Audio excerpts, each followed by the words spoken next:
PlanetWorka, a world in development. Vientiane, May 2013. The rain has come early to Vientiane this year. The clouds have grouped themselves over the city, dark, grey and foreboding.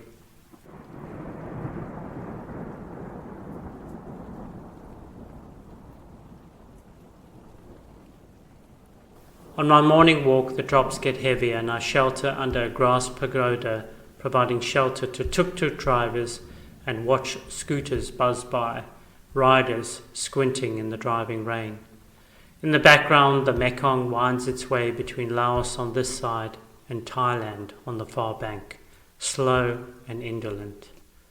I silently share a cigarette with the truck drivers who wait for the sheets of water to subside. Later, I walk along the riverfront to a palatial Chinese-built hotel on the riverbank. Local legend has it that it has been paid for with laundered drug proceeds, and that part of the deal was that building standards would be overlooked to accord a prime position on the waterfront. Apparently, this strategy has backfired, and the building has been built into a floodplain. It is now sinking into the sands of the riverbank. Corruption and a helter-skelter approach to land development is commonplace in Laos, with land rights and due process often sacrificed at the altar of economic advancement and personal gain. I'm torn between appreciation of the appearance of a modern Laos and reminders of its recent past. This is an economy emerging from years of stagnation to achieve a growth rate of 6% plus each year, driving an explosion of construction, new businesses, bars, restaurants and cars. Vientiane itself resembles a large construction site as buildings are thrown up to meet growing demand. Tourists pour through its borders and airports as part of their Southeast Asian travel routes, dispensing dollars and euros on their way. On the face of it, Laos resembles Thailand's smaller cousin, economic progress and an increasingly free society. Behind the neon lights, though, there's a darker side to the progress. For just over 35 years, Laos has had a political system based on the socialist principle of democratic centralism, reinforcing the concept of bottom-up consultation with top-down decision-making. The Lao People's Revolutionary Party, led by an 11-person Politburo, is the only political party and policy-making body in the country. The system of policy-making and implementation is influenced by the fact that virtually all officials at the policy-making level and most candidates for the National Assembly are party members, and that most senior officials are also members of the party's Central Committee. The country's 16 provincial governors are appointed centrally and in turn appoint district chiefs in a chain of administrative positions from the top down. Only the village head is elected from a list of candidates drawn up by the district chief. This political structure has established an apparatus of control over not only the pace and benefits of economic progress, but the lives of ordinary citizens and others in Laos society.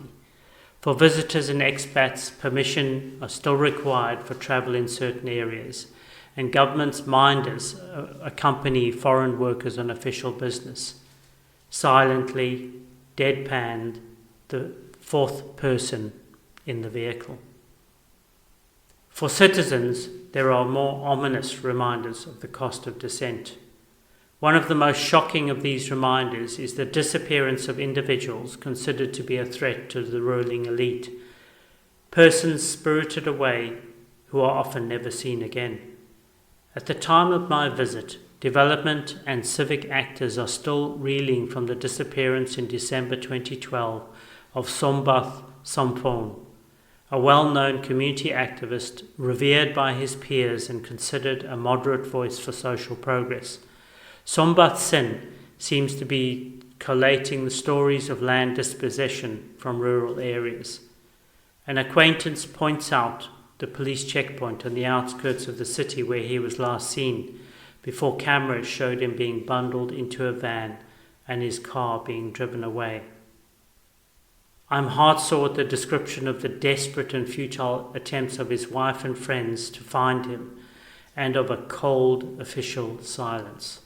6 months later, the repressive tactic appears to have worked, with Laotian and expatriate colleagues reluctant to engage in political discussion, or even to discuss the disappearance.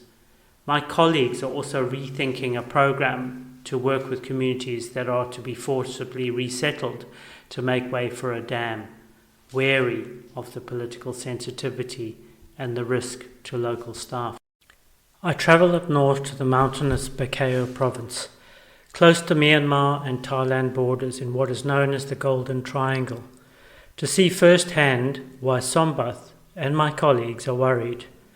Accompanied by our obligatory government minder, we visit some of the villages earmarked for resettlement to make way for a dam and a casino. Both are being bankrolled by a Chinese capitalist, Zhao Wei. The dam ostensibly to assist Laos's development, the casino for Chinese citizen entertainment. Zhao is supported and protected by the Laos elite. With the result, he acts ruthlessly and with impunity, and his activities across the province extend to child trafficking, sexual slavery, drug smuggling, and extortion. It's a dangerous environment to raise rights issues or to complain. The eyes and ears of the regime are everywhere, and upon sighting, our government minder, welcomes and complaints are muted, but I do get the gist of anger and resignation from village leaders. There are 34 ethnic groups in Bokeo, but the villagers we are meeting are from the Hmong, a mountainous ethnic group who have been politically marginalized and persecuted since fighting alongside US forces in the American War, as it is known here.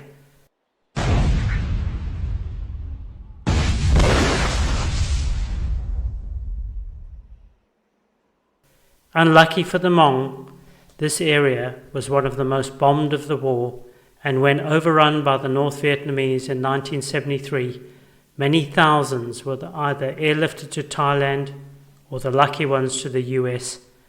Those that remained walked across the mountains for the refuge of refugee camps in Thailand. Those that survived and stayed have eked out lives under an antagonistic communist government. The loss of land rights may well be another form of payback. It doesn't look good for these villagers and anyone who dares to help them. We do not have permission to stay beyond a day or two and head back to Vientiane. After a few days in the capital, I'm bored and decide to hire a scooter and tour the city's environs and surrounding rural areas. I follow the Mekong along dusty tracks and ride through isolated villages and towns, watched curiously by local children. The contrast is between urban and rural, and is mirrored by that of Thailand on the far bank and the poor Laotian villages on this side.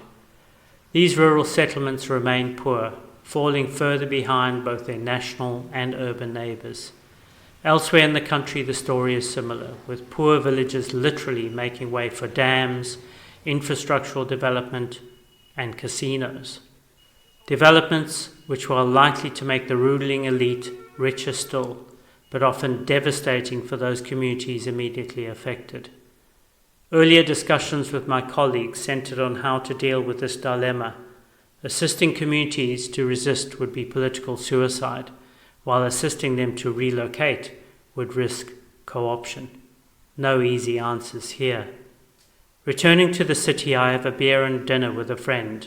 Watching the sun set over the river, it's hard not to be lulled into a false sense of security and a simplistic notion that things are getting better and that life is good. We remember Sombath and fall into a somber silence. Peace, planet! All planet! Peace, planet! All